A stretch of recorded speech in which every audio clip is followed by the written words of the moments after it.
The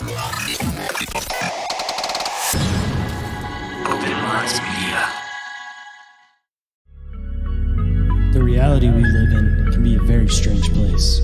Most of the time, fact being stranger than fiction. How will we ever start to understand this reality we live in unless we question everything? Join me and a guest as we unravel the mysteries of this reality, one topic at a time. This is Inquiries for Reality with Shayn Jones. Reality isn't what it seems. Abductees taking aboard a craft with a tractor beam. Is life a simulation or an astral dream? Aliens travel through black holes in different galaxies. Life is a bizarre odyssey. With the mic talking about philosophy. Well, Bigfoot is stalking campers as a Wendigo walks through the woods of sharpened antlers, using a Ouija board to talk to the dead like a necromancer. There's so many questions and not enough answers.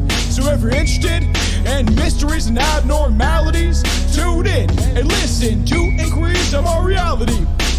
So if you're interested in mysteries and abnormalities, tune in and listen to Inquiries of Our Reality. What is up, Inquirers, and welcome to the expanse of deep, open-minded conversation. I'm the one they call Shane, and tonight for you guys, I actually have a return guest, and going about things a little bit differently than we have in the past. Last time we were on, we had this just kind of fun back-and-forth organic conversation, and it definitely happened that way this time, diving into some of his new upcoming work and stuff that's already out, I guess, that he recently released. But in the process of it, of course, we get really unhinged as far as back and forth with different cryptid jokes, all that kind of stuff. So if you guys are into that sense of humor, I definitely think you guys are going to enjoy this episode because it definitely is niche humor to people in the cryptid community. But before we get into this one, of course, we have to do the news and updates and the front of house stuff. Of course, I got to keep telling you guys about this because it's quickly approaching. I will be vending at Small Town Monster Fest 2. That'll be happening June 29th in downtown Canton, Ohio at the Doubletree by Hilton. Kids 12 and under are free, but everybody else, you guys have to make sure you get yourself a ticket. The full team will be there as far as the Open Minds Media team goes. That means me, Orin, Riley, Jenny, Gabby, all of us will be there. It's going to be a lot of fun. We're really hoping to see a lot of you guys out there. And if you guys are coming out, make sure you guys stop at the table and say hi to us. And moving into the front of house, if anyone has an encounter that they would like to report, you guys can report those to ommencounterreports at outlook.com, or you guys can go to the link tree and there is a specific submission form for that. I'd absolutely love to hear about all your guys' encounters. You guys can either type them out or you guys can record yourself and then send them to me by email. And depending on what you guys want to do with them, I can either use them for an upcoming show that I will be working on that will be a Patreon exclusive. Hopefully be coming out in the next couple of weeks. So if you guys are Patreon members, definitely make sure you guys look out for that. Or simply if you guys just want somebody to talk about with them, you don't want them to be publicized anywhere, or you guys want somebody to possibly come out and investigate, depending where you're at, I can definitely do that. So make sure you guys report those encounters. And if you guys enjoyed the show, please check out the other show that I do, Bizarre Encounters, with my awesome co-host Orin. Over there, a little bit of a different format where we deep dive into stuff, and a lot of it's our research. Of course, we have some guests on in the mix, but a little bit different of a vibe as far as that show goes. And you guys can also check out our YouTube / most of the time Patreon exclusive show, Bizarre Inquiries. And if you guys have already checked that show out, you know that we usually take in listener questions and we discuss them and let our minds wander. So we're always taking in questions for that. So don't forget to submit your questions for Bizarre Inquiries. And if you guys want to support the show, a couple different ways to do so. Number one, don't forget to leave a review or rating for the show if you guys think that I've earned it. Helps me out as far as the show getting boosted up in the algorithms. And I absolutely love reading your guys' 5-star reviews on the show and giving you guys a big shout out. Number two, you guys can go and join the Patreon. A lot of exciting stuff going on over there with the tiers recently being updated. A lot of new tiers over there. So you guys can always check that out and see which ones would fit you best. There is, of course, a 7-day free trial available for a couple of the tiers if you guys want to see what it's all about before you sign up. But there's going to be a lot more Patreon exclusive content happening in the next couple months. So make sure you guys are checking that out. And the third way you guys can support the show is through the Open Minds Media merch store. Over there, I have designs for the shows and a lot of other non-podcast related designs that all have to do with, cryptid, Sasquatch, paranormal, all that kind of fun stuff. The newest design I dropped is this alien face where it's kind of like a mix between like a demon / alien face. And the top of it says alien or demon. You decide.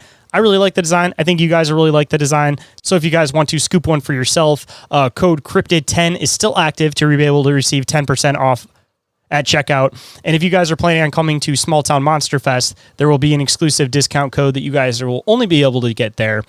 And if you guys want to stay up to date on the show, you guys can always check out Inquiries of All Reality and Open Minds Media on Instagram, Facebook, Discord, YouTube, and TikTok. And every single thing that I mentioned is all available in the link tree, which is available down in the show description.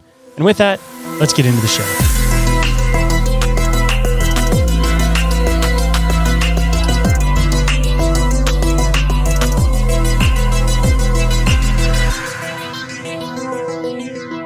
Please welcome to the show for the second time, author, podcaster, and researcher, Gregory Fedora. How's it going today, man? Great, man. It's great to be back. It's good to see you again, man. It's been a coon's age. That's what I was going to say, man. It's been one of those things. What's a fortnight exactly? Isn't that like 4 weeks or something? Yeah, but it's been more than that. So, it's been like 6 months. Yeah, it's been a few fortnights. So yeah, but I listen to your stuff, so it's almost like I'm there, but not, because I'm not talking to you, but it's cool to be here again. That's why we got to reconnect every couple months just to make sure we stay connected. But we were like, for a while we were talking back and forth because we had an idea for a book, and we'll get back into that, I'm sure. But then I had someone getting mad at me because they're writing a very similar book, and then I was like, I didn't want to like step on their toes because like I know they've been working hard on it, and then I just didn't realize it was so close to what you and I had been talking about. And with Teddy Roosevelt and all that. So, well, I got some good news actually, and I'm sure he's probably listening to the show. I have a friend that wanted to start working on a comic book at some point soon. So he wanted me to write it, and he was going to do the art for it. So that might be something all three of us might be able to work on that we could talk about a little bit after the show, because we had some ideas for a plot and stuff for that. So, that'd be awesome. I'm totally into that. I love writing stories. So, and having the author's half the battle, because usually it's like you have the method of wanting to write the story, you have the dialogue, you have all that set up. But when it comes to comic books, it's like finding somebody that's going to do that much art. It's like that starts adding up real quick. Yeah, I mean, I tried doing a comic book in the past, and it was, like I said, the artist part was so difficult. Like I had a couple say yes, and then about 3 weeks into it, like, man, this is too much. I was like, okay, so because it's like hundreds of detailed pictures versus like, you know, if you're just doing the headings or something for a book, it's like maybe 10, 20 little no background pictures. But a comic book, it's like full pictures, full pages, 30 pages worth. Like that's a lot of time. The art is honestly what takes 99.9% of the time of doing a comic book. Oh, definitely. Yeah. And when I write a paragraph, they see that as like 2 pages of art. And I'm like, what's just a paragraph? And then I send them 30 paragraphs, and they're like, oh my gosh. I was like, and it's not even the end of the story. And they're like, no, like, dang it, dude. And I'm like, so I think that I overwhelmed them because I was just giving them, I was like, boom, boom, boom, boom, boom, boom. And like, cause I get, when I start writing, I get really pumped about it. And then you got to keep it on retainer, and you'll write it all out, but you only send them a paragraph at a time so you don't overwhelm them. Exactly. That's what I need to do. But then that was my problem. I was like, hey, here's the story. And then they just saw like pages of stuff. And I'm like, well, that can be like 30 comic books. And they're like, 30? And it's like, all right. Yeah, well, I'm sorry. I get excited. You got to get the story out once you get rolling on it. That's what it comes down to. Like the art takes a minute, but the story you gotta put it all out on the page while you're inspired to do it. Yeah, but then I need to just slow drip it, like you said, to them, so that they don't get overwhelmed. Like that's the issue. Don't tell them how much you have back on retainer though, because that'll also overwhelm them. Yeah. It's like, and I'll be like, yeah, I'll have some more in a couple weeks. You know, it's like, and meanwhile, I have like 200 pages done. This is a full novel, not a comic book. Yeah, they're like, what's going on? Yeah. This will last for 20 years. We're good. We're a full series. This will go on beyond the time that I die. Yeah, exactly. So, you know, I guess a good spot to get rolling before we start getting all too heavy into the conversation, of course, because we got a couple different things we're going to talk about today. And this was partly a good segue because we weren't going to dive into your new book first and foremost, but at least to give people some kind of a background if they didn't listen to the last time you came on the show. Yeah. Why don't you let them know a little bit about yourself and a little bit about your background? All right. Well, like I'm into folklore and I'm into the monsters, and my idea is I like to preserve the stories like the original stories and even the ones that like as things evolve, like the different creatures, they start to, as more witnesses or people have encounters with something and they attribute it to whatever monster it is. And so I started doing, I think last time we talked was my Happy Little Monster series. Yep. Which is basically I go over different monsters and I give them about a page each, page or two, and they get to, I tell their story briefly, where they're located. I have a picture of them. It's all very artsy. And right now I have volumes 1 through 4. I am still working on, I'm going to keep going. I have volumes 5, 6, and 7 in the process. So you've barely touched like the Appalachian area. You have so many more monsters to spread out to, and you can start doing international too once you run out of ones in your area. Yeah, exactly. Yeah. So I spread out, like I have 5, 6, and 7 going, and I kind of go all in a way. I go all over the world with it. Just like when I find like, because I'll just start researching like, hey, what's something scary in Japan, and then that's a rabbit hole. Like there's so many scary things in Japan. All the yokai, there's like hundreds of them. Oh yeah. So it's like, I start finding these and I'm like, and then like I read what people say they look like. And then I'm like, then to me, that's a challenge that I have to create it. And so then like I do all the artwork for it. But one thing I didn't touch on, and this kind of gets into the new book, was I kind of left Bigfoot alone because I was always like, everyone talks about Bigfoot. And Bigfoot this, Bigfoot that, and like he gets a lot of publicity. So I was like, I'm not gonna put Bigfoot in my Happy Little Monster books. I did other versions. I had like the Skunk Ape, but I had their cousins, but I wasn't gonna get into like Bigfoot, Sasquatch of the Northwest, and that's like a whole book to itself, right there. Yeah, exactly. Yeah, and but I was like, he has so many, and in my mind, I was just like, what would I like if I were to write about it? It'd just be what everyone has already said. Like, so I was like, I can't, it was like everyone, there's so much information on Bigfoot. I don't need to write another Bigfoot story. But then this actually started a few years ago because I saw Jane Goodall with her, the gorillas, the silverback gorillas in Africa. And it was a documentary and I was watching it and I was like, this would be really cool if they weren't gorillas and it was a dude with Bigfoot and a family of Bigfoot. And then he's like Jane Goodall, but with Bigfoot. And then that was in my head for a while. And I just didn't do anything because I was like, I'm not going to write a Bigfoot story. And then finally, a little over a year ago, I just started writing little paragraphs of it.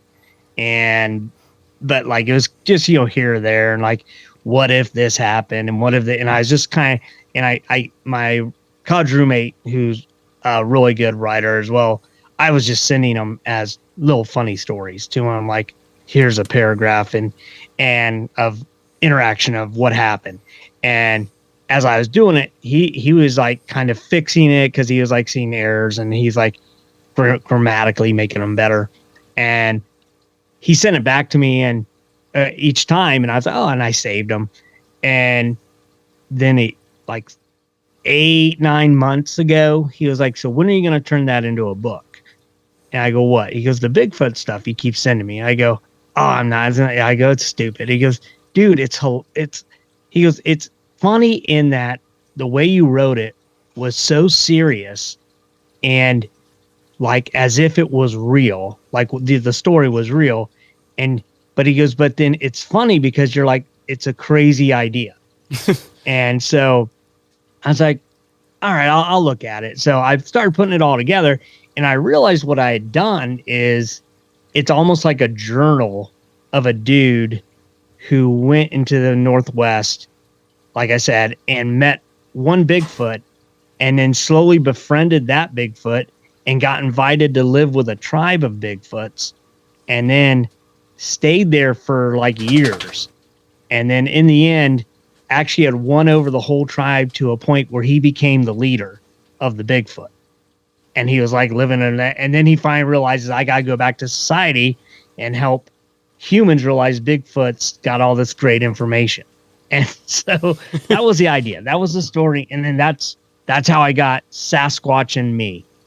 And the artwork is actually part of the story. Is he offers Bigfoot flowers at some point, and that is where they befriend each other. And then throughout it, I have like different, like it's actually one of the longer books I've written, but like there's, I like the cover art that you did for it, that it kind of looks like the crumpled, like kind of journal cover art feel to it. And then throughout it, I did like little watercolors of like supposedly what he, and I reference, like each one has something to do with, like it's written about like his interactions. And like my daughter's favorite picture in here is actually one I did of myself, which is really kind of funny because I made myself, oh, there it is. I look like I'm a crazy man in the woods. And I did like a watercolor of me in the wilderness. And in the background, you can kind of see a Bigfoot back there. Is that supposed to be the main character for the book? Yes. Yeah. And so it's like, it's based, like I made it as though it was me. So it's like Gregory Fedora goes out and he lives with Bigfoot for 3 years. And what I did a lot of like the research of like what Bigfoot researchers say Bigfoot does. So I didn't make anything new up. I just took like, the banging of the trees, the tree knocking, and how they communicate, what they say they eat. I even have like, I did watercolors of the kind of food that they're said to eat, the different kinds of berries. And then I went and I did it all. And then as I was finishing it, my wife pointed out, she goes, "You do realize you write so seriously, like when you read it, it seems very legit, everything that's going on." She goes, "Someone's going to get mad at you that this isn't real." And she goes, you have no disclaimer in it at all. And I was like, oh yeah. So at the very end of the book, it's going to be 100 years from now and nobody knows who you are and somebody finds this book. They're going to say it's labeled as fiction, but I guarantee you all of this is real. Yeah. Well, at the very last page of the book, it says, "This is a work of fiction and should not be used as a guide for survival or how to integrate oneself with a pride of Sasquatch." So that's at that very last page. Because like Ed, she was just like, "You're going to get in trouble. Like someone's going to get mad at you for this." Like I was like, no, they got to know. They got to know. Come on. I like the way you worded it at the end, though. It reminds me of those things they'll put on like labels for like shampoo from like Duke Cannon that say like, "You know how to use this," for directions. Yeah, you can figure it out. Like, but she's like, you also don't want someone reading it and being like, "Oh, hey, you can eat these things," and be like, "Oh, you don't want to eat that." But We will be right back after this brief commercial break, so stay tuned. And we are back, so let's hop right in. But yeah, so that's that, and that took a while to put together. It was actually harder than doing the Happy Little Monsters, because those were all, it's just, the folklore, and I just rewrote it and I added my humor to that. But this took more time because then I had to like kind of make the chapters segue into each other. That's what I was going to say. If you're writing the pieces versus the other books, you can put them in any order you want, realistically. Right, yeah. And I had a couple of people who were like beta readers, I guess is what you call them. And a couple of things they point out was that I talk about some instances that happen and I reference it, but I don't go into great detail. And they said that makes it even more believable because I reference like, and that was the time that so-and-so saved me from this waterfall. But then I don't get into how that happened, but it's like, it seemed like that made it seem more like it was a journal where the guy just like is writing down the important things, but doesn't go into great detail about some of the stuff. And they're like, and that's when they're like, that's what makes it seem more believable because you don't go into super great detail on some things and other things you did. And so, like a journal, it's a reference point for yourself. If you remember the memory, there's no point in writing it back down again. Yeah. So you just make the reference, but without the explanation, because it's just supposed to be something to brush over to remember the important things. Yeah, and then there's the little watercolors throughout, which I talked about in the book. I talked about how I sketched all these things as I went along, and so, which then that was the other funny part was because I wrote that, and then my roommate's like, dude, you gotta put those in. You're talking about drawing these things. Now you gotta actually, and that took time too.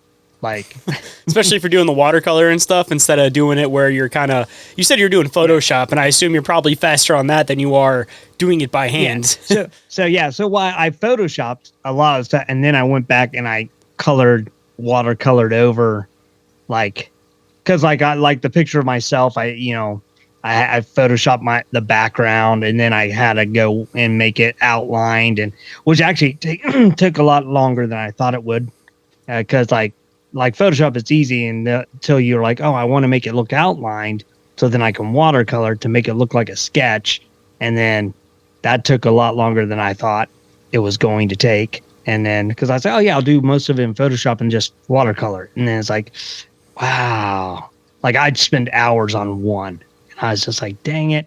Because I wanted to look like as legit as possible. Like that this was because I'm really not a great artist of like drawing. Like I can't, like I said, I can do Photoshop, but like then I was like, I wanted to look like I hand drew this. And that's where like that took a lot longer than I thought it was going to. Because literally I ended up tracing over my picture and pictures and doing all this. I was like, daggone it. Sounds like a lot of back and forth. You create it on Photoshop, you have it printed, then you actually watercolor it, and then you got to scan it back, put it back in Photoshop in order to put it back into the book again. Yes. So it was like multi process, but it was fun. It's like I enjoyed it, and so it's so far like the people who have read it seem to really like it. So I've had a few people come up to me, like I've been to a couple events, and they've bought it, and then they talk to me later like, dude, this was really good, we really liked it. And I was like, oh good, I'm glad that you enjoyed it. So I'm definitely gonna have to check it out, especially after hearing you talk it up so much. Yeah, it's fine, and you can tell me if you're like, dude, this was awful. That's fine, you can tell me, I'm fine. Well, I won't be that mean. I'm not going to tell you outright if it's awful, but like do not make a sequel. Do not. You know that sometimes movies are better when you just have one and they don't make a sequel. Yeah. You know, sometimes it should just be a one-off. Yeah, it is funny that my roommate, Eric, who actually, like the guy that I was saying to, he said like after it got all done, he ended up, even though he had read all the stuff free on the email, he bought a copy, and just to see how it all worked together. And because I did change a little, added some stuff. And then he called me up after and I didn't realize he went and bought it. And he had read it. And then he was like, dude, he goes, there's one thing that I see could make this amazing. He goes, if you could somehow turn this into like a mini series on Netflix or Amazon, he goes, it would be hilarious. You got to record it as first person too. Yeah. Which would make it probably easier to actually film, in all fairness. Yeah, exactly. And he's like, if you could somehow do it, he goes, it would be so, he goes, I could see it being funny, especially now that there's that new Bigfoot movie. Was it Sunset Sasquatch? Sunset Sasquatch. Or Sasquatch Sunset, one of the two. Yeah, I haven't seen it yet. I keep hearing mixed things. Some people say it's awesome. Some people say it's awful. So people have said it's awful. I've heard, or saying that because it's raunchy. Because there's parts where they show like Sasquatches mating with each other and stuff. There was a scene that I saw from it where they took like mushrooms or something that they found in the woods, and they're like running around like obviously naked because they're Sasquatch and stuff, and they're like, it's just supposed to be very vulgar. That's what I've heard from the bad side of it, which new generation, of course, they don't like that vulgar stuff, but the people that grew up with like 90s and earlier comedy, you're okay with the raunchy stuff, so I'm sure we'll love it. Oh yeah, so I'll probably will. I just haven't seen it yet. I do want to, but like that's what he said. He goes, that's how, he goes, this is, would fit in with that type of mindset. And I was like, oh, okay. Dude, the Sasquatch stuff in general is taking off, though, because just from the time that I started the podcast versus now, it's almost like every single time I go out and I go for a drive somewhere, I end up seeing at least one or two people with Sasquatch stickers. And that's something that I never thought I would ever see, at least up in Michigan, maybe in some of the more squatchy states. We're known for like Dogman and stuff, but over where I'm at, we're kind of near the city. It's not near like up north, like all the places where the sightings are. So I'm pretty surprised to actually see a bunch of these stickers all over the city. Like, it must be starting to take off because either people want something to be interested in that's mysterious, And the paranormal stuff, I mean, it seems like most people will get into the paranormal and then it'll extend into aliens, cryptids, and it kind of just branches up from there. Yeah. Maybe it's one of those things that people have been into the paranormal for so long that they're just looking for the next thing to dive into. So maybe, finding Bigfoot, for example, may have been ahead of its time. And now people are going to be wanting these like Sasquatch documentary shows and all that. And it's going to move from being all the paranormal stuff to all the Squatch stuff now. Oh, yeah. And it is funny. It's pretty cool. And like with Sasquatch, I mean, he's been around forever. And so and even where I'm at now, I'll drive down the road and there's people with like giant 8-foot tall Sasquatches in their front yard. There's like, I pass 2 of them daily, just like right in front of their house. And I'm like, it's a little cutout. And I was like, well, that's weird. And then a couple months ago, I was driving up to Vermont and I didn't realize Sasquatch was a big deal in New York. Oh yeah, I know a lot of researchers from New York. I didn't realize that. In my mind, I always put Sasquatch in the northwest, and then like I guess you got skunk ape down in Florida, and then I guess in Louisiana and stuff, there's different versions. But I never thought of Sasquatch in New York, and I was driving to Vermont, and there was a huge Bigfoot museum. I was like, whoa! So I had to stop. Of course. What do you do when you see a Sasquatch museum? You don't pass it up. No, you got to go in. Anytime there's a museum about any kind of monster and you're driving it, I don't care if it's like a little shack. I got to stop, which may be a bad idea that, That's how they're going to get us. It's like the free candy thing. They just have a little shack that says Sasquatch cast and we're all, I want to see it. And we go in and when we get trapped. Yeah, it's like, or a guy pulls up in a van, mobile Sasquatch museum. Come on in. That's how they got me. They open the back doors of a white van. They're like, you want to see my castings? Yes. Yeah, absolutely.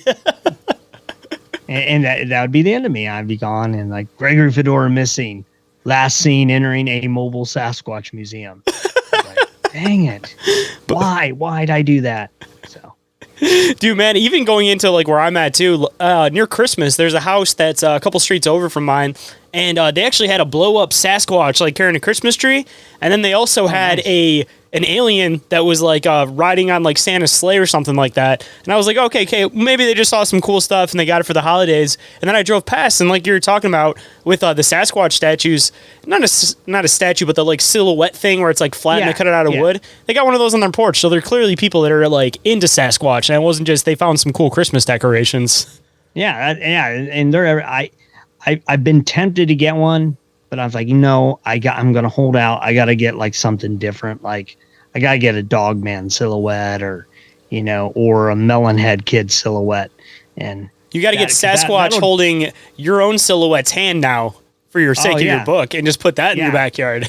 Like Sasquatch and a silhouette Sasquatch Emmy, and I'll be holding flowers and he'll be reaching for him. And I'll just be like, it'll be beautiful. It's a beautiful moment. And actually the name, like when I first said what I was calling the book, my roommate was like, dude, you can't call it Sasquatch to me. That sounds so stupid. And then when I showed him the picture and how I did all, he was like, I take it back. That's like he goes, it's the most ridiculous name of a book. And then but with your artwork, it's perfect. So. Say the only other thing that would have fit is like the Sasquatch Diaries or the Sasquatch Chronicles, but that's too generic. Yes. So Sasquatch and me, perfect. And then if I did, the Sasquatch Chronicles or Diaries, they would expect me to marry one of the Sasquatches or fall in love. Hey, then it'll be the reverse of the normal phenomenon, because it's usually the female DNA with the unknown male. This time it'll be the male DNA with the unknown female. Yeah. And then that's how you get Mansquatch. And then, half man, half and he's running around, and you're like, dude, who did that? And I actually have a story about Mansquatch. I made up that was a long time ago. I actually wrote a song about it. Oh, even better. Yeah, I'll send it to you sometime. But it's a guy it's a drunk hunter who falls in love and doesn't realize that he's so drunk that he's mated with a Sasquatch, and then his offspring becomes the Mansquatch, and he's only 5 foot tall, but he's covered in hair. That's what I was going to ask. Which way does it go? Is it short with a lot of hair, or is it tall with no hair? In my story, it's short with a lot of hair, and he smells, and he just runs around. You got to have a mix of both. You got to have the really tall ones with no hair. That's he went back. They had another kid, and that guy's like a hairless giant. And running around the woods naked too, So that's what giants were in the first place, right? They're just Sasquatch with mange, right? Yeah, exactly. Yeah, that's probably it. Well, they did have red hair, So yeah, well, some of them, right? On the top of their head, they had a little bit of hair left, but maybe it wasn't hair. Maybe they just had sunburn. And people mistook it, They wanted to feel like they had hair, so they just made bundles of flowers and wore them on the top of their head. It was a Sasquatch wig. Yeah, there you go. Yeah, they're jealous of their little brother who had hair. And the pissed off ones that lost their wigs turned into Wendigos, or at least what the natives thought were Wendigos. See, there you go. See, it's all connected. They're all, and it's all one monster. Just they're all siblings, and some have hair, some don't. Depends on if you got the good side of the genetics or the bad side. Yeah. If you got no hair, you're angry and you just eat people. If you got the hair, then you're content. You just hide in the woods and you just watch people. Yeah, and you're like, leave me alone. I'm a hairy guy that doesn't want to be, around you. So. I can just imagine Sasquatch, climbing off a tree, jumping down, and then playing that hair, long, beautiful hair, and there's just Sasquatch hair flowing. And then you have the cousins off to the side, and they're just pissed off, looking like just giant. I got no hair, no hair. Yeah. It's just right, sad. Nobody. And then, then you got the girls who do they want to be with a bear in the woods or a man in the woods? And it's like, do I want to be with the hairy guy in the woods or the bald guy in the woods? Which is worse? One will keep you safe, but the other will keep you warm. Yeah, there you go. So you got to weigh these things. So I guess we can kind of keep it somewhat on the monster talk. I know that you said that you were taking a break from your show. I don't know if we talked about your show in the beginning or not, but if you want to let people know a little bit about your show, and then if you want, I know you said you're diving into some new stuff. Maybe we can get into some conversation off of some of the new stuff you've been diving into. Yeah, well, the podcast is the Fedora Files. They're all still out there, like everything I've done, and it ranges. I do interview people about different things. Not always monster stuff. It's just I find, because I find a lot of things fascinating and interesting. So I've had artists on, as well as brewery guys, as well as distillery people, as well as moonshiners. I've had all kinds of different people on my show about that kind of stuff. But then I also do a lot of folklore, where I'll do episodes just telling a whole folklore story. Or about the different monsters. I'll spend an episode on a monster. And hold that thought. We'll be right back. And we are back. So let's hop right in. Another thing I really got into, and I'm going to be doing more, was I called it Chat GPT theater. Oh God, that sounds like it's going to go bad. Oh, it does. But then I kind of changed it to AI theater, because I started doing a thing where I would do Chat GPT versus another AI thing. And basically what I was doing was I gave it a prompt and then said, please write a story or is either write a story or write a play about this. And then I'd have both of these AI things come up with a story. I wouldn't read them until I recorded it for the first time. So the first time I read it was the first time, that was you were getting my initial reaction. I had not read it until I started recording. And usually I'd be typing, okay, here's the prompt, blah, blah, blah. Okay, here's what Chat GPT said. And I'd do a dramatic reading of it. So I would do voices. And when I edited it, I would add music and sound effects. And so I was having a lot of fun with that. And I am going to do more of those again, because a lot of people seem to enjoy those. And because I would also delve in, I'd make it about monsters. And I would ask it hey, write a story about Bigfoot falling in love with a dog man. And, and I would do it. And then it would write these things. And then I would stop. A lot of times I would just stop, because I'm okay, this is wrong. This is not even close to what a dog man is. It would do this weird thing that had literally a guy holding a dog, and that was Dog Man. And I was like, no, that's not Dog Man. Got to try werewolf. You got to edit the prompts a little bit. Yeah. Yeah, but I didn't want to because I wanted to see what they would come up with. And because I was like, I don't want to cheat. I want it because I'd always say, okay, I'm writing it in. This is exactly what it says when it printed it up. And here it is. You should have did it partially themed too. You could have done like a Mexican soap opera of Sasquatch and Dogman falling in love or something like that, or a spicy novel about Mothman meeting his first love or something like that. Like you probably get some crazy off-hinge stuff with that too. Oh yeah, I plan it. Well, one of the things I always joke about is that like Hallmark always does, the Christmas movies, and then they'll do Valentine's Day, and those are like that's it. Like they'll have their their Christmas love stories and their Valentine's Day. And I was like, and I'm always like, I want a Hallmark Halloween love story, and I want it like a werewolf falls in love with a witch or whatever. And their families don't quite clash together properly. Yeah. So I think this Halloween I am going to do a Hallmark Chat GPT love story. So that's in the works. I've said I'm going to do it. I think I almost did it last Halloween, but a buddy of mine came on and we talked about ghosts instead. And so, because he's a ghost hunter, so I was like, "Oh, I'll have you on." That's probably a better story for Halloween, anyway. But but yeah, I think I have to do it this year because it's one of my things I always talk about. So I got to do that.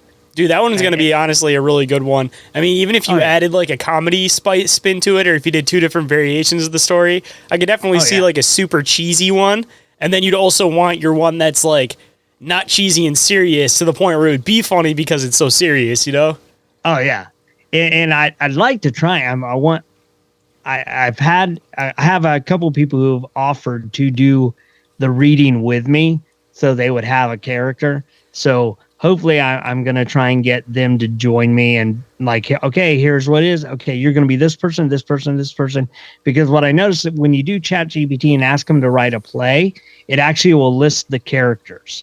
So then, like, that was at the beginning. And so I could say, okay, you're going to be this guy. You're going to be, and then, all right, let's read it. Let's do it. You got to give them no context, though. Just send them their lines so that when they hear it later on, they don't know what any of the context was to what they're responding to. Oh, yeah, that'd be even better. Like, just, okay, you're Brian, and here's all your lines. Go. That's what they did with all the Marvel stuff because they didn't want parts of the script getting out. So like they gave a bunch of the actors like only their part of the script, and then like the other parts they would mix up the lines and everything so that nobody actually had the full solid script until the movie came out. So I mean, you could do the same thing. That'd be pretty funny. I think I like that idea. I think I'm gonna do that now. That's brilliant, and I think that'll be fun because then I could type it up this week and then send it out to them and say, hey. Here's your characters. Just read these lines. You can just tell them the emotion to feel like in like a bubble next to it or something. Like, sounds sad when you say this. Read this, sound sad, go. That would be awesome. This one, you're happy, go. And then, or even mix the emotion, knowing it's supposed to be sad. Be really happy at this point. They'd be like, your grandma just died. Yes! Yeah. I always hated her. They're like laughing about it. What? They're going to go back later and be like, why do I sound like such an asshole? Because you trusted me. That's why. Don't ever do that. Now some of the other stuff I plan on doing. I have a friend. I have a couple friends, but I have one friend who is a priest. And he's really a really cool guy. And it's taken me a while to convince him to come on my show. But he's actually agreed to. And he has we're some of the things I plan to talk to him about is one is exorcism. And then because that's always fascinated me. And I figured being a priest, he's probably, has some info. He's probably never done one, but he might know a little bit more than the average person. Yes. So I want to talk to him about that. And also, he and I talked, and he's really into history and like archaeology. And he told me a story of St. Peter and finding his tomb. And it's fascinating. I don't want to give it away, but it's almost like an Indiana Jones thing. It's so crazy and involves Nazis and everything. because they found it during World War II. Oh yeah, when everybody was doing that scramble for any occult object they could possibly get their hands on. Right. And so they found St. Peter's tomb, but then the Vatican hid it because they didn't want the Nazis to find it. And it was like, the story is fascinating. I was like, I want to have him come on and tell that story. Cause I was like, to me, I was like, that's really interesting. That's kind of cool. Like whether or not really is St. Peter's tomb, I don't know. And he even says that when he talked, he goes, they're 90% sure because of like some artifacts that were found in it that it only made sense. And then they did a DNA test on the bones or whatever was there. And they knew it came from someone from the Palestine, Israel area. And they could tell the age of the person. And so according to like the stories or whatever, of how he died and how old he was when he died, the bones all lined up, and I was like, oh, okay. So it's a fascinating story. So see, I almost kind of wonder too with particular stuff like that, where like the Nazis were looking for it, if they would purposely set up like a fake location and make it look like they tried to hide it, and then it ends up just getting lost because nobody like carries on the information over again. And then on the other side of it, man, think about how many like religious, I guess areas, whatever you want to call it, religious locations, things where like saints and priests and all that stuff are buried, might be hidden purposely like that. And then again, they just kind of got lost in time on where they were hidden because they were just trying to deter somebody away. Because it was definitely a thing at one point where they would want to have, I think it's still a thing with a lot of churches, they have to have some type of religious artifact. And a lot of the religious artifacts they used to pass back around during like the 1800s, 1700s were like, pieces of saints, for example.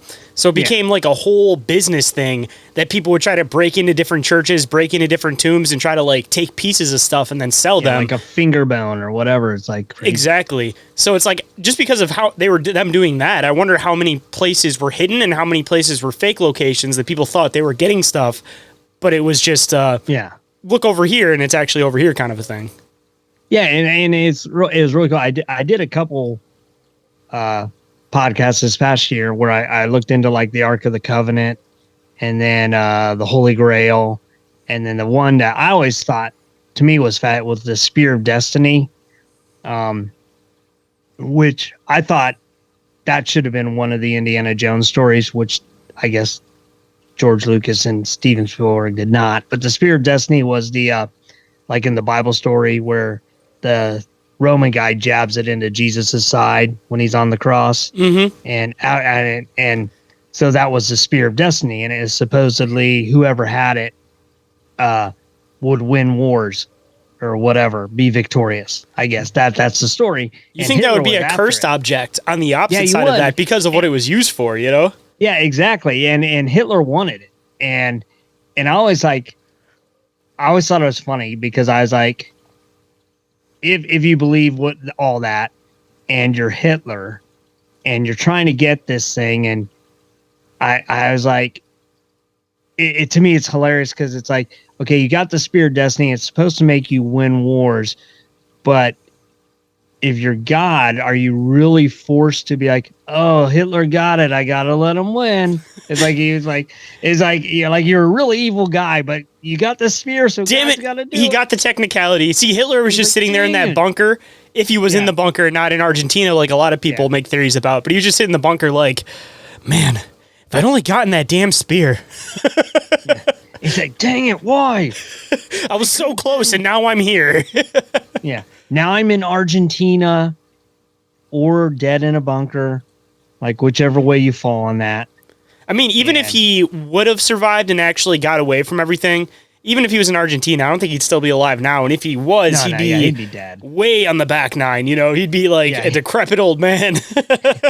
He'd be just, like I loved watching that series though, when they were, hunting for Hitler or whatever it was called, where they're down there in Argentina and they're like finding all these Nazi bases in Argentina. And I was like, that is fascinating. I may eventually do a podcast about it just because I love that kind of stuff. That stuff to me is Dude, if you were Hitler and you were hiding down there, I think one of the last places you'd go to would be a Nazi base. This dude is probably hanging out in some suburban area, and he was like the local like ice cream guy or something, or like the local old man that would give out candy to all the kids. Like, you can't be the old crotchety asshole, otherwise everybody's gonna know you're Hitler. You gotta totally throw up the context. You gotta live in a populated area and just be the kindest person in the entire town, and everybody be like, "Oh yeah, that's that great guy. What do you mean? He's never done anything bad." Alan Hissler. He's a great guy. And it's like, he gives out ice cream to all the kids, but I have noticed that there are certain kids he does not like to give ice cream to. Yeah, but those blonde kids, he loves them.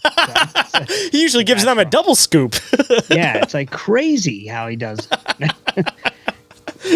And that's fun. Another one podcast I want to do, I've been researching it, but I'm afraid to do it, is about the flat earth, because I love the theories, but I'm afraid if I do one, I'm going to just get hammered by both sides. And so that's one of those things I'm always scared to touch on the show. Like, I'll talk about it in passing, but I won't get like somebody that comes on just to talk about one or the other, just because it's like, I like to entertain both sides of it, because I find both of them fascinating, but both sides, you say anything that's not with their line of thinking and they just get mad at you. So it's like hard to just have a conversation about it when, I don't know, I've never been to space, man. Like, I throw the theory that if we live in a simulated reality, maybe it was flat, and as the map started to expand for more people, then it became a globe. Like, maybe both of you guys are right. I don't know, man. But it's just, it's so hard just to have a flat earther, for example, on the show, just because they get so angry in the process what they're talking about. Like, somebody can just be chill and have a conversation, absolutely, but that's hard to find. And the other thing, it's funny because I saw, like, I don't remember where I was. I think it's because I was researching it. Then suddenly I got an ad for like a map of the flat Earth, and I was like this close to buying it, but then I was worried if I bought it that I'd get on a list. I was like, it's like, dang it, it's so cool looking. It's got Asgard on it. It's got like all these. Welcome to the Flat Earth Society. You get like a gold membership card. Like, and it was only like $25, but it was the coolest looking because it had like, Narnia, and I was like, that is so. I go, that would be a cool thing to have on your wall. But then I was like, it's like, I don't want to get like all of a sudden knock on the door. We're taking your kids away from you. Oh man, why? Say, I don't know. So Narnia exists. It is just over the ice wall. Yeah, and remember, Narnia was frozen for most of the story, so there's one. There's a random wardrobe that's up against the edge of the ice wall, and it's not actually a wardrobe, it's a door to get past the wall. What happened was, at some point in time, somebody just left a dresser there, and then they built the ice wall, it got grown up around it, and it's just there now. Wasn't it a magic tree, and then they chopped it down, and he built it, turned it into a wardrobe? Because that's kind of jerky. Because I think that's... I'm trying to remember because it's been a while since I read it, but I think The Magician's Nephew, that's technically the first book, even though it's in the order he wrote it, it wasn't, but it's a flashback or a prequel or whatever to the line. And the old uncle who in Lion Witch Wardrobe was the little kid in The Magician's Nephew, and he chops down the tree that gets to Narnia, and then he turns it into the wardrobe. Because he only wants him to have access to it. He's gatekeeping, right? I know. I was like, I may be completely wrong about it, but I thought that's, in my mind, that's what happened. See, the prequel before that is The Giving Tree. Yes, there you go. That's a great story. I would have chopped the tree down, too. It's like... Hold that thought. We'll be right back. And we are back, so let's hop right in. Because now you got me on The Giving Tree, because that bothered me because I always thought it was like when I was little, it was a weeping willow. Like that's what it looked like to me. And then suddenly it had apples and it gave fruit. And I was like, wait, how's a weeping willow have apples? And then I was so confused. And I was like, in a lot of anger. I had a lot of anger towards The Giving Tree. I was like, that tree does way too much things that none of my trees did for me. That thing's a mutant. It needs to get killed. Yeah, that thing's doing things. Kill it. If you don't understand it, you just destroy it. It's something from the Fey world. What was actually happening was the tree was talking to the kid, trying to lure him in. As soon as you realize that it's something from the Fey world, it's like, get rid of it. Yeah, you got it. You can't trust them. Can't trust them, man. Oh, and by the way, speaking of Fey, I found one of those like fairy circles up in Vermont, and I may not be me anymore because I stood inside it. I defied them. Yeah. They actually switched you out. You're actually a changeling. Yeah. That's why you shaved the face up and cleaned everything up. Yeah, I'm all like, nice, I cut my hair and all that, So, yeah, so it's not really me anymore. The real Gregory Fedora is still stuck inside that mushroom circle. And it's only been 5 minutes and he's just drinking and partying and hanging out. Yeah. He's up there having a blast. He's like, it's been like 10 minutes. I shouldn't stay long. I really need to get home to my wife. They're like, oh, no, you're fine. It's only been like 2 minutes in the human world. Yeah. It's actually been like 10 years. And it's like, whatever. Not a big deal. You'll just meet a fairy wife and then start a new family on the other side.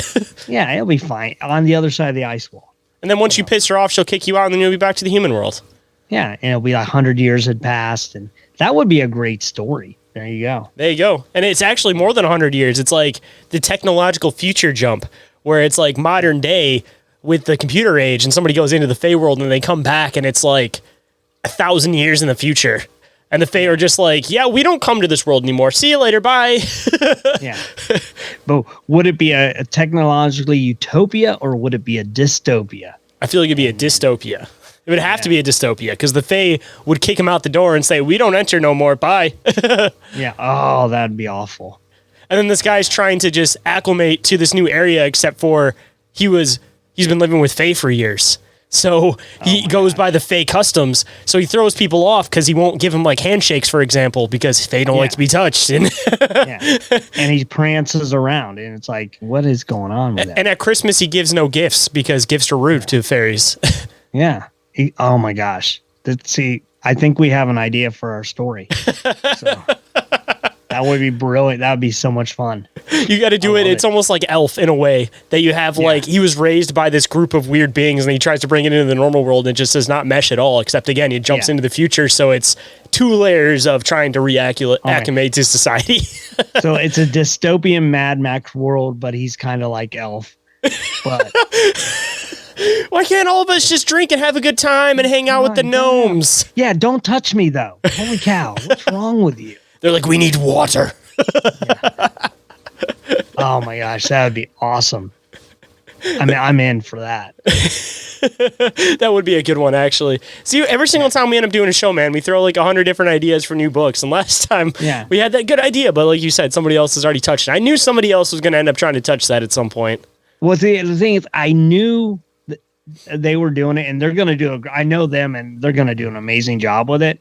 I just didn't realize how similar to what you and I came up with, that's where they went. Because I talked to them, I was like, hey, I've been talking to this guy, and we're kind of, and she's like, that's exactly what my book is, and I'm almost done with it. I'm like, oh. Great minds think alike, because we thought about that stuff completely separate from each other. So it's a good thing you made contact with them when we didn't end up doing something where 2 people end up releasing like the same book. And we're just like, well, this is awkward. Yeah, exactly. And I didn't want to do that. And I was like, and I should explain that to you when I realized, I was like, I just didn't know where to go. I was like, wow, crap. I thought you just got bored of it at the time because we just were talking and then just kind of phased out real quick. I thought you just lost interest in the idea. I didn't get bored. I didn't know where to go. I was like, oh my gosh, I don't know how to tell him this. This is because I was like, I don't want to like screw up either side. I was like, I should say, hey, let's pivot in this direction. But now I know we got to pivot in a different direction. Hey, there's got to be at least some other president at some point that's been into hunting something weird, be it the paranormal, UFOs, like any of that stuff. You got to find another one because you got Abraham Lincoln Vampire Hunter, you got Teddy Roosevelt Cryptid Hunter, so you need to find another one that's either a ghost hunter or a UFO hunter.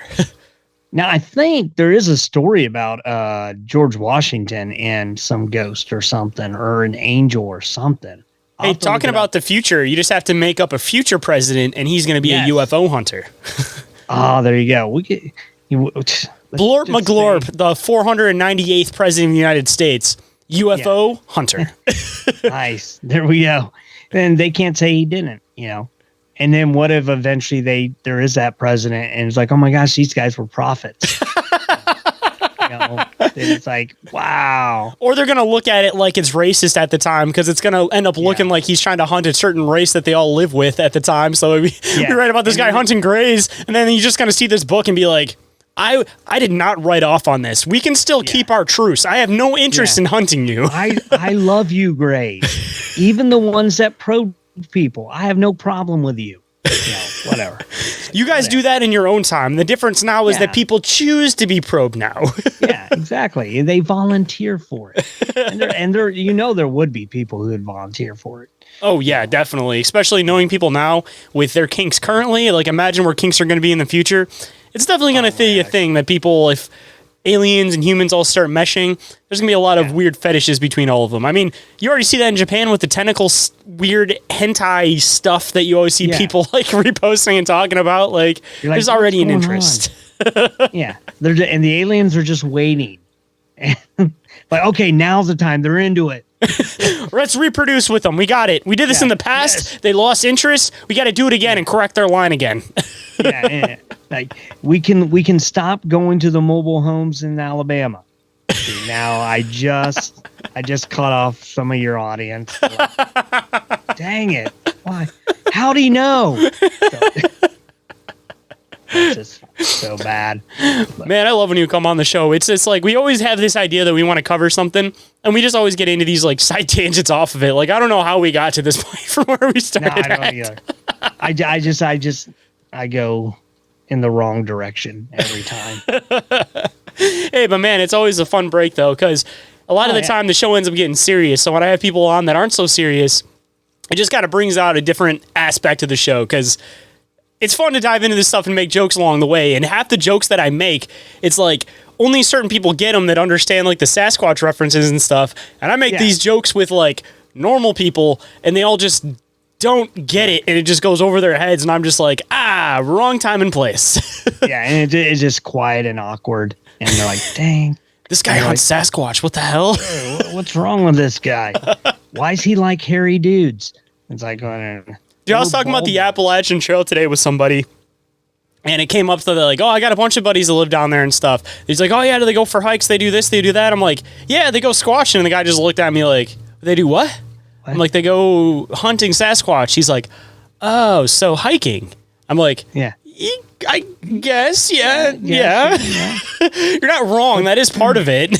And a lot of the time, that's what you end up doing if you don't have any luck. But yeah. And they bang sticks and they yell and, they just act primal. I mean, what else do you do in the woods? You bang sticks and you yell. It's going back to being a kid. It's exactly what you did as a kid. Oh, yeah, exactly. I mean, I miss those days. And I live right by the Appalachian. I think I told you last time. Like, literally, it's like right down the road from me. Like, so I've hiked parts of it many times. I still have yet to actually step foot on the Appalachian Trail, but I'm hoping to next time I come down to West Virginia, Kentucky area. So hopefully, maybe, if we're somewhat in the area and I'm down there for the West Virginia Halloween event and you're coming to that too, maybe we can go for a little hike on the trail. Yeah, definitely. Yeah, if you are coming down for that again, we will make a side trip. I know Dave said he had a couple really cool paranormal locations he's been waiting to go to.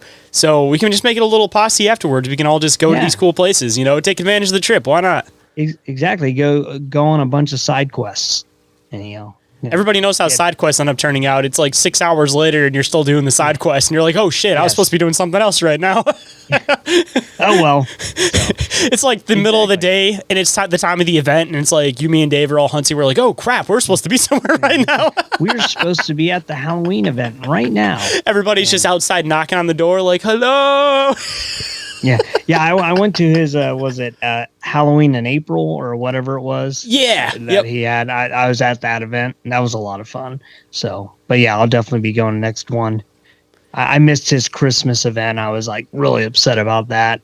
I heard that had a really good turnout. I wish I could come to more events down there, but it's just so hard because it's like 8.5 hours from me. But it's one of those things I told him every year I'm going to end up at the Halloween event. So no matter what, I'll at least be down there once a year. And this year he's having me MC and also present. So not only will I be coming down there to vent, but I'll actually have like a part in it in the years going forward. So it's cool. I'll kind of feel like no matter what, like I have to make sure that I go now if I'm going to be the one that kind of helps out and runs like the stage side of things and helping him tell all the stuff that he needs for the presenters and all that kind of stuff. So yeah, that's awesome. I'm a little bit of the help. I'll be there. I'll definitely be at the Halloween one for sure. And then Orin will be back again this year too, because I think you kind of skimmed over him. I don't know if you guys actually talked or not, but we talked about him later on. So we'll actually have like the full little crew together. So very cool. Yeah, that'll be fun. Yeah, I'm looking forward to it. I'll say hi. Hold that thought. We'll be right back. Hey guys, I know nobody really wants to listen to ad breaks on podcasts, so instead of actually listening to those, why don't you go and check out some of the sponsors and affiliate links for the show instead? Number one, you guys can go and check out I Know Squatch for all of your squatchy gear needs, or you guys can check out Cryptoteology for all of your wearable cryptid favorites, or you guys can check out Snarly Yow for a fantastic natural line of beard oil, beard balm, beard shampoo, and body wash, all with an enticing woodsy aroma of smoky cedar with a hint of mint. And he also puts on a lot of fantastic events around the West Virginia area. So if you guys are in that area, make sure you guys go and check it out and see what kind of events he's putting on, because he definitely brings in an awesome group of people. And you guys can go and check out Big Ape Threads for all of their Bigfoot and cryptid-related designs. And going into the affiliate links, you guys can always go and check out the newest sponsor to the show, Oregon-ite, specializing in scale model pyramid replicas, EMF protection devices, and much more. And if you guys find any pieces that you guys want to scoop for yourself, you guys can use code OMM for 10% off at checkout. And to all the paranormal investigators out there, you guys can go and check out the Chattergeist. It is the all-in-one paranormal investigating device. My absolute favorite. I use it every single time I go out. And if you guys have any technical questions about it, you guys can always go and hit up Barry over there in Dimension Devices on Instagram. He's the guy that programmed and developed it, so he'll be able to answer any of your guys' technical questions for it. And if you use the affiliate link, you guys will receive 10% off at checkout. And just a heads up, the company is based in the UK, so when you check it out on the website, it will be in pounds. But when you guys use PayPal, it will convert over. So don't think that you guys can't scoop one just because you don't live in the UK. And don't forget to check out the affiliate link for Sticker Mule to receive a $10 credit towards your first purchase. Over there, you can get a bunch of stickers printed, t-shirts, posters, all that kind of stuff. So if you guys are another podcast and you guys are looking for good quality stuff in order to print your logos on, Sticker Mule is definitely the place for you. And more information on all of those, of course, is available down in the show description. Let's quickly run through some commercials and get back into the show. And we are back, so let's hop right in. But I guess starting to somewhat wrap up towards the end, I would still like to do the words of wisdom, kind of wrap things up, leave everything on a high note. So if there is any words of wisdom that you could bestow on the listeners, what might it be? All right, well, biggest word of wisdom is when you are in the woods and you have to relieve yourself, do not grab anything that has 3 leaves. Don't do it, and you will thank me for it. Go for a maple leaf. It may offend a Canadian, but use the maple leaf. Or give yourself a nice little dunk in that stream or river over there. Yeah. Jump in the river. Do that before you grab anything with 3 leaves on that. Go poo bear it in the river. Yeah, exactly. And I won't explain how I know this, but it is part of my research for this book. Don't use 3-leafed plants. That's my words of wisdom to you. And also, make sure you bury it. Otherwise, if you cross back over, you may not like the results. Yeah, exactly. Yeah, it's never good. So bad. As far as like the book goes, the podcast, all that kind of stuff, I'm sure that after listening to us talk about the book for a bit, people are definitely going to want to scoop a copy and check out all the awesome stuff that you're doing with your podcast. So why don't you let everybody know the multiple locations I'm sure they can get the book at, maybe some upcoming events that you're going to be at besides the one that we just talked about. They might be able to scoop a book, and of course where they can find your podcasts. First of all, you can find me on Instagram. That's easy. It's G_Fedora, like the hat, _crypto, CRYPTO. So if you go there, you can follow me on Instagram. I'm posting all the time. If you can also go to fedoracrt.com, and that's my website. And from there, you can get to everything. It has links to the podcast and videos, and it has links to the YouTube account, which I think is also Fedora CRT. Like it's YouTube at Fedora, or it's YouTube at the Fedora Files. Either one. If you do Fedora CRT on YouTube or the Fedora Files, you'll find it on YouTube. And on Amazon, all you got to do, if you go to Amazon and you type in Happy Little Monsters, my books come up. And if you type in Sasquatch and Me, the book comes up. So they're all on Amazon, and they're all available in either paperback or hardback editions. And I actually have a thing right now. It's still going on. If you buy one of the paperback books, any of them, and you leave a review of any kind, if you screenshot me a copy of the review showing you've done it, I put the person in a raffle to win, and then whoever wins, I've been doing it every month or so. I contact them and say, "Hey, you won. What book do you want?" And then whatever book they choose, I get them a hardback copy signed. And so I just have been doing that. That's kind of my ongoing thing. So that's pretty smart. I haven't heard anybody do something like that before. That's a good idea. Yeah. So if they bought Sasquatch and Me and they like it and they do a review, send it to me, and then if they win, I'll say, well, which one do they want? They can pick any of the books I've written and be like, I want Happy Monsters Volume 4. And then I get them a hard cap and I sign it and send it to them. And so that's kind of like the ongoing thing. That's smart. I like that. And just another comment I wanted to throw in here, too, before we start wrapping up, because watching your Instagram page, you have a lot of entertaining stuff on there, so I always recommend that people go and check out your Instagram page. But something you were doing for a while was these, like, cryptid wisdom type things. And I don't know if you remember any of the ones you posted offhand, but it'd be a funny way to close out the show if you remember a couple of the ones that you did. Oh, my gosh. Like the... I'm trying to remember. Like the different, like... life lessons. Yeah, like there was pictures of you where you're wearing like this like fuzzy coat and you're like thinking. Yes, and then you put all these like funny quotes on them. Like those were funny. I was digging those for a while. What if Nessie is really Nestor, and the reason he is so elusive is he feels emasculated? And then I'll give you one more, and this is for you. You'll appreciate this one. You probably read this one. What if the Michigan dog man is actually a cat person? See, those are very niche humor, but cryptid-wise, like that shit is so funny to me. Yes, and so and also if you go to my Fedora CRT, I believe.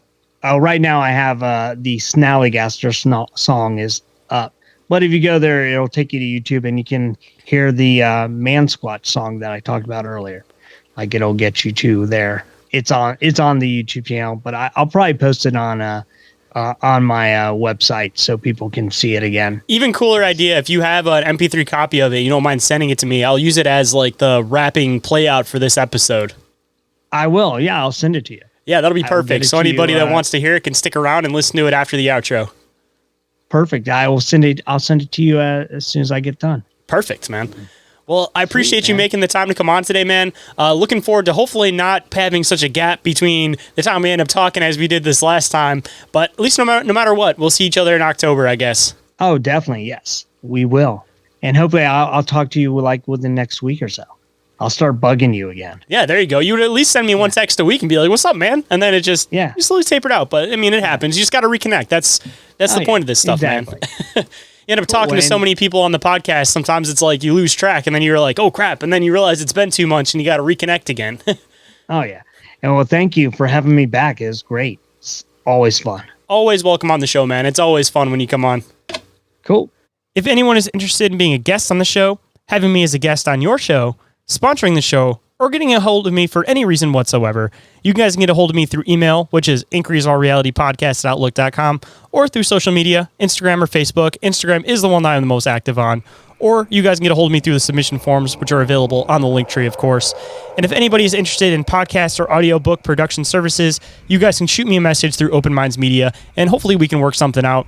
And every single thing that I've mentioned is all available in the Linktree, which is available down in the show description. And with that, hope you guys enjoyed the conversation, and I'll catch you on the next one. Have a good night, everybody.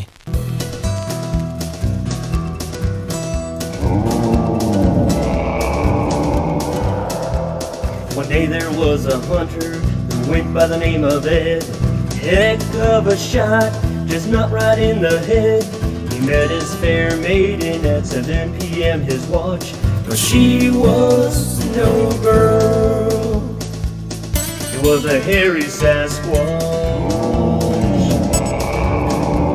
For them it was true love at first sight.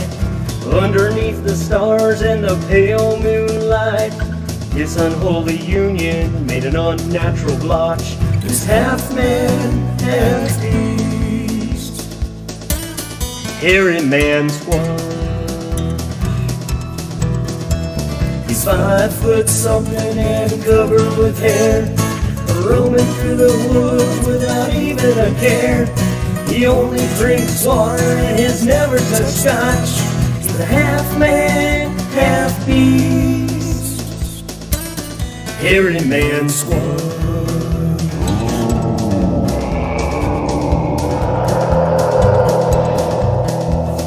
Eats berries and nuts, sometimes even a skunk. He seems to be a peaceful, big hairy hunk. Though if you cross him, you must beware. He'll take your arms off with just a tear. He's 5 foot something and covered with hair, roaming through the woods without even a care. He only drinks water and has never touched scotch. He's a half man, half beast, hairy Mansquatch. The wind in the woods by night or day, please heed the warnings of what I say. Be careful if you find a smelly hair squatch, or it might just belong to the mighty Mansquatch. He's 5 foot something and covered with hair, roaming through the woods without even a care. He only drinks water and he's never touched scotch. He's a half man, half beast, hairy Mansquatch.